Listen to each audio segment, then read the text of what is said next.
বাউরিয়ার বৌলখালী এলাকায় শনিবার 21শে মার্চ শ্রী শ্রী শ্মশানকালী মন্দিরের বাৎসরিক পুজো মহা আড়ম্বর ও ধর্মীয় ভাবগাম্ভীর্যের মধ্য দিয়ে অনুষ্ঠিত হল। মন্দির উন্নয়ন কমিটির উদ্যোগে এবং স্থানীয় গ্রামবাসীদের সহযোগিতায় আয়োজিত এই পুজোকে ঘিরে সকাল থেকেই মন্দির প্রাঙ্গণে ভক্তদের ভিড় চোখে পড়ে। নিয়ম মেনে সকালবেলায় গর্ভগৃহে কালীমাতার পুজো ও বিভিন্ন ধর্মীয় আচার অনুষ্ঠান সম্পন্ন হয়। দিনভর চলে কথা, ধর্মকথা পাঠ, ঠাকুরের কথামৃত আলোচনা এবং ভক্তিময় পরিবেশ সৃষ্টি করে। অনুষ্ঠানে উপস্থিত ছিলেন সমাজসেবী দিলীপ দাস, পাশাপাশি উপস্থিত ছিলেন মন্দির উন্নয়ন কমিটির সভাপতি সুজয় অধিকারী, সহ সভাপতি আলয় মণ্ডল, সম্পাদক দিলীপ কুমার বড়িয়া, সহ সম্পাদক সমরেন্দ্র মাইতি সহ অন্যান্যরা। বৌলখালী, পূর্ব বুড়িখালী এবং রামেশ্বর বাটির এটা প্রাচীন মন্দির। আগের বছর, সামনে বছর মন্দিরটা নতুন করে স্থাপন করে উদ্বোধন হয়েছিল।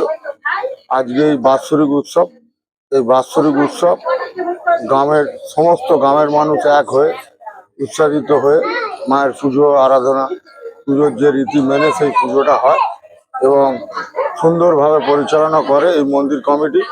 এবং বৌলখালী এবং পূর্ব বুড়িখালী, রামেশ্বর বাটির সমস্ত গ্রামবাসীবৃন্দ খুব আনন্দিত, যে যেখানেই থাকুক না কেন এই পুজোর দিনে আজকে এখানে এসে উপস্থিত হয়।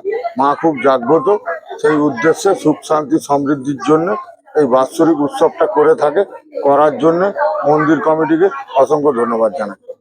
এটা আমাদের বৌলখালী বারোয়ারি কালী পুজো আর কি। এটা আমার দাদু আগে প্রথম উদ্বোধন করেছিলেন। আমার দাদু পরে আমার বাবা চলে যাওয়ার পর তারপরে আমার এবারে আমি কন্টিনিউ করে যাচ্ছি। এটা আমার দীর্ঘদিন আমাকেও করতে হবে এটা, এরপরে হয়তো আমার ছেলেকেও করতে হতে পারে। এখানে আছে আর কি, টার্গেট আছে কমিটি।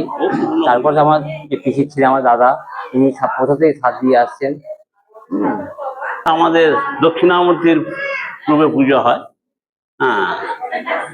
আর এখানে সকলেই গ্রামবাসীবৃন্দ সকলেই মায়ের আরাধনার পূজার ব্রতী হন। এবং চৈত্র মাসে প্রথম ছয়ই চৈত্র আমাদের মায়ের বাৎসরিক অনুষ্ঠান, যেই বাড়ি পড়বো না কেন না তা ওই 6ই চৈত্র। এবছর ছিল শুভ উদ্বোধন, অনেকদিন পরে নতুন মন্দির প্রতিষ্ঠা হয়েছে। তারপরে এবছর মানে প্রথম বাৎসরিক অনুষ্ঠান হচ্ছে। এই অনুষ্ঠানে 3 দিন প্রোগ্রাম আছে। আজকে 21শে মার্চ, আজকে আছে সারারাত্রি পুজো হবে। কালকে কুইজ ইত্যাদি অনুষ্ঠান আছে। আর পরের দিনে নরনারায়ণ সেবা আছে 23শে মার্চ সোমবার। আর এই অনুষ্ঠানটি বৌলখালী, রামেশ্বর বাটি, বুড়িখালী সবাইয়েরই পূর্ণ সহযোগিতায় এই অনুষ্ঠানটি আমরা করছি এবং দীর্ঘদিন ধরে এটা চলে আসছে আর এটি চলবে।